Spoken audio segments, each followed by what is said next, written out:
Before we start, can we just, we're from MLC, and we just wanted to have the parents and anyone from MLC raise their hand just to show that support we have. Great, thank you.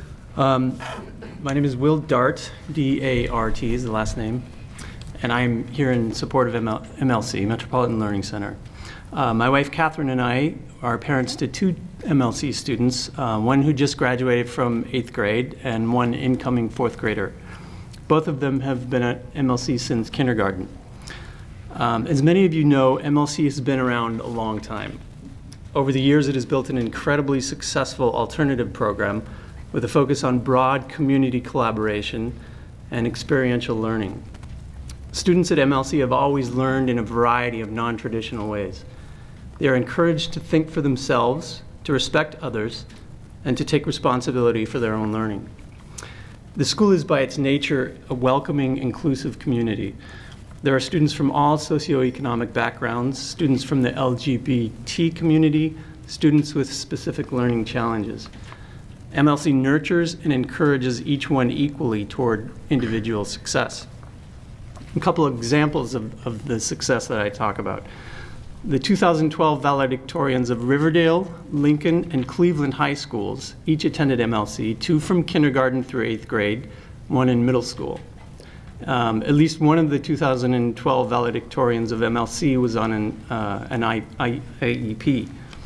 Our own son, after his 9 inspiring years at MLC, is moving to a larger high school, and he does so full of confidence and enthusiasm in his own learning.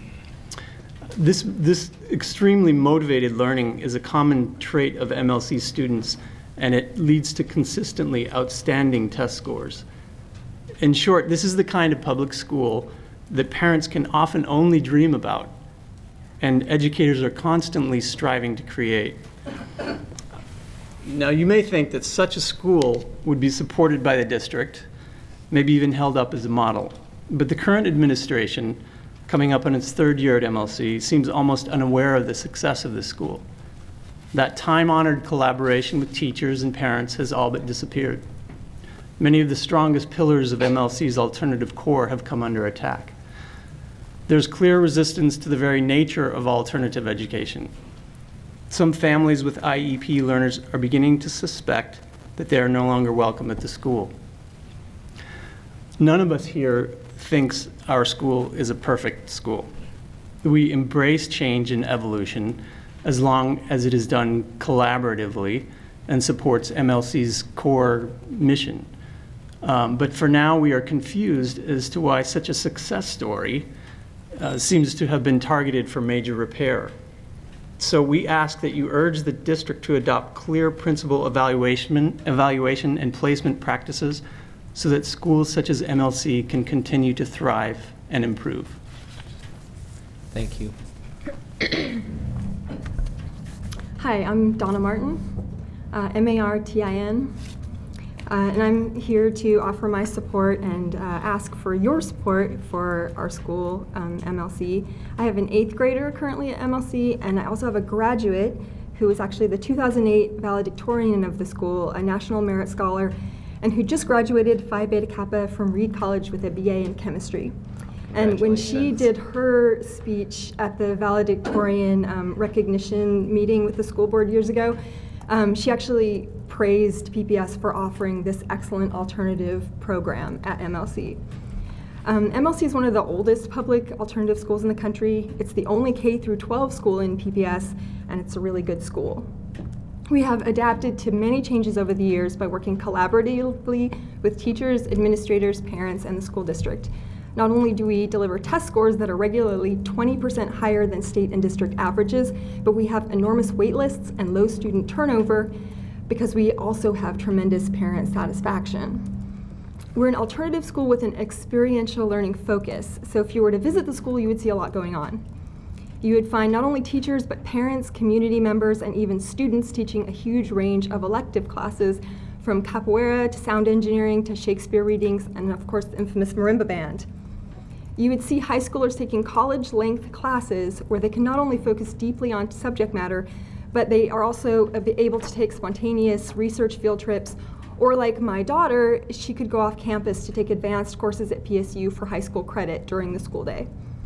You'd probably notice students of every grade learning math, history, and writing through a storyline project where the whole curriculum is pursued through the lens of a greater topic like the national parks or early 20th century art.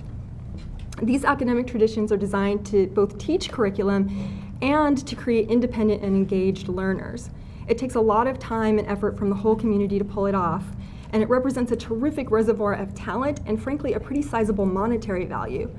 We offer a breadth of student experiences that most schools just can't afford. But our programs are being stripped away in a process that feels a whole lot like trying to fix something that isn't broken. A slate of changes is taking place that erode the fundamental alternative structures of our school without community involvement that's historically defined MLC's culture. We have appealed to our administrators in small groups and large groups, to our PPS regional administrator and to his superior. And we, at the end of the school year, presented a letter signed by over 100 MLC parents within 3 days during the last week of school that asked for a moratorium on program changes in order to allow the school community to reach solutions collaboratively with the administration and PPS. But we've been told that the changes have to stand as implemented without a larger community discussion. I'm asking you to act on our behalf to protect a good, successful Portland public school. Reverse the unilateral changes taking place at MLC and help us codify the value and educational legitimacy of experiential learning, storyline, and community electives. We're ready to work hard with you for our school. Thanks. Thank you.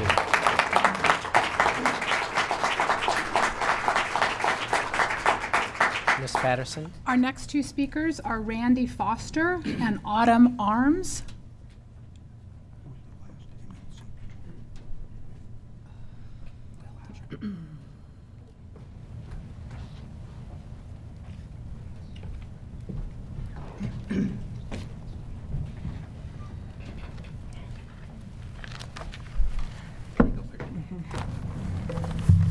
Good afternoon. My name is Randy Foster, F-O-S-T-E-R, and I'm here in support of MLC as well. My perspective is a little shorter lived than the others. I've been a parent there for 4 years.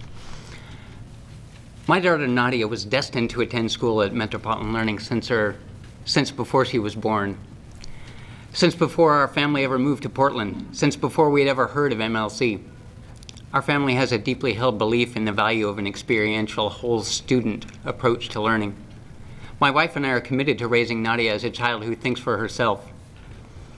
We think we have found a place where public education fits into that goal. MLC's core philosophy of fostering independent thinking and decision-making provides a perfect match with our parenting philosophy.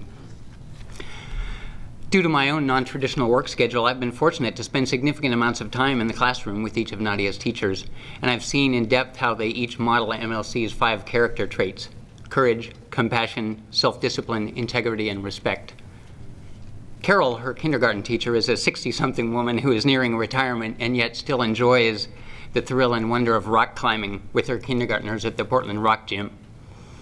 John, her teacher in the blended 1st and 2nd grade class, is a 30-something man who day in and day out engages students with his unique sense of humor and his untiring enthusiasm for teaching.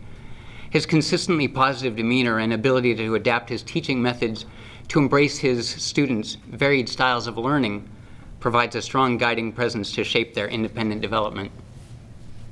Finally, Anna deftly performs her key role of shepherding her 3rd graders in their transition from the lower grades to the whole new world that awaits them upstairs with their older peers in the upper elementary grades. We chose MLC in part because of the strong involvement of parents and families alongside teachers and administrators in the overall process of educating our children. There's a very high level of daily parental involvement in all aspects of the school experience, from standard chores to sharing our time and life experience going on adventurous field trips and teaching electives, the kind that help keep students engaged in school. In an era of constant educational budget cuts, this strong parental participation has allowed MLC to continue to thrive in creating self-directed students who also consistently achieve some of the highest test scores in the district.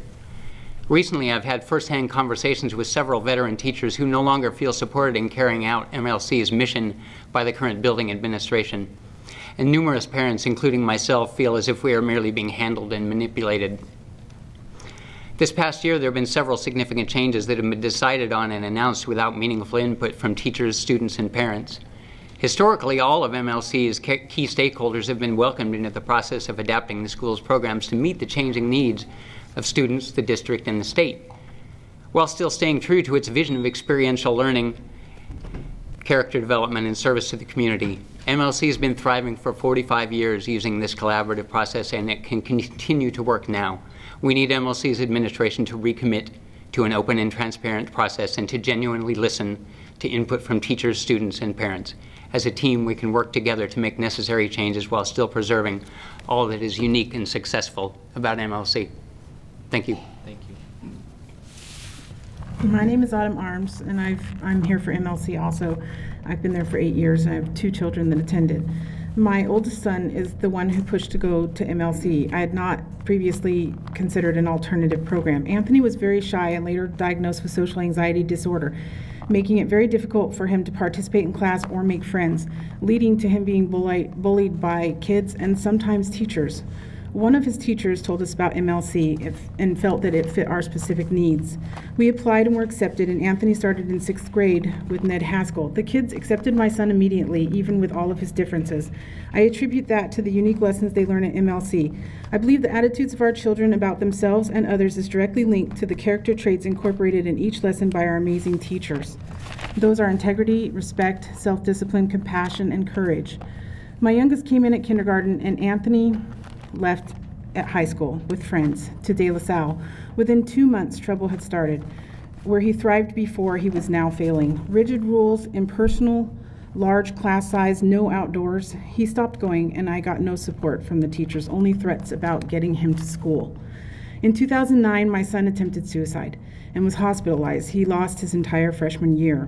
He fell far behind. We immediately got him back into MLC, and Frank Scotto, who was the principal at the time, surrounded us with support.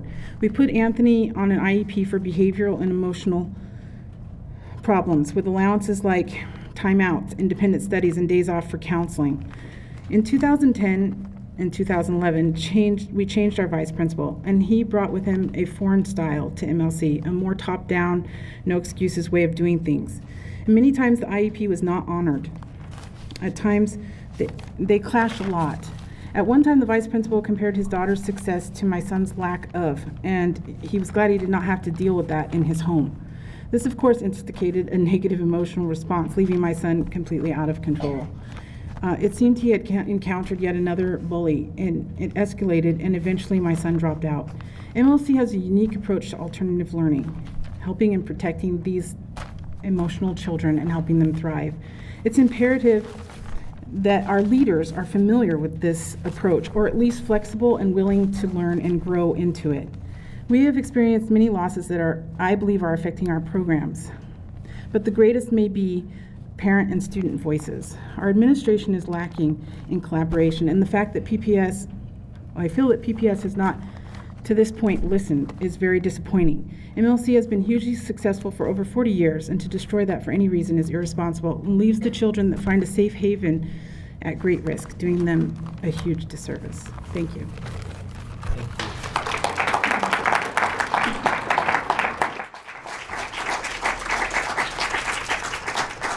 Director Buel. Thank you. I just wanted to ask the superintendent a little bit about the MLC thing. The 2 parts of the MLC program, one of the experiential learning, we don't have any trouble with that, right? I mean, we're in support of that at MLC. That's the first question. Yes. So we would expect whoever is running that school, whoever happened to support that too, I guess. What about the collaborative stuff where in the community for years and years and years they've collaborated and sat down, particularly, and in the teachers too, the same way. It's much more collaborative than other schools. A lot of time you get the fakey collaborative stuff. I remember my old school, they said, oh, you could say anything you want, as long as it didn't disagree with the principal, of course. But in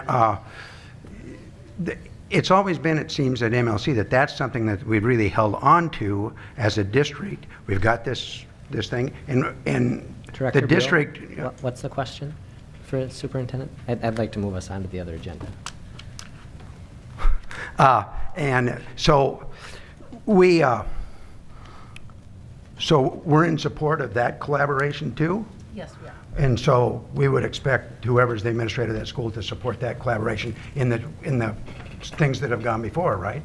I mean, you're in front of all the people here from MLC, not all of them, but a whole lot of people. I mean, and I just wanted to make sure they understood that the district really is supporting that. Yeah, okay, good. And actually, I'm going to just do you a little bit more of it because the regional administrator and our chief academic officer have been engaged in conversations with members of the parent community. I'm not sure who's here have been in those or not in those, but there have been a process about and conversation about how we can support the conversation occurring, and there's been a suggestion of two things. One is both strengthening and helping provide training for the site council as an ongoing mechanism within the school, but secondly, getting an outside facilitator that we bring in the immediate future to perhaps shift the conversation or help the conversation move.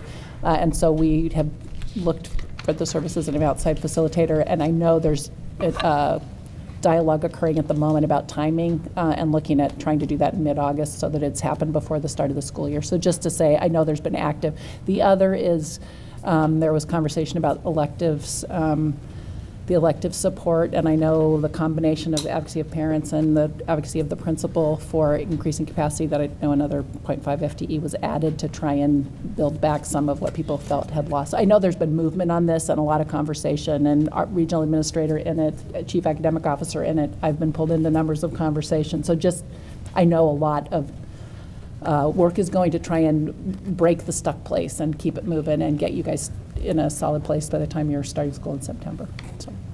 Thank you. Moving on to the next item on our agenda, the legislature has completed the 2013 session, and our next agenda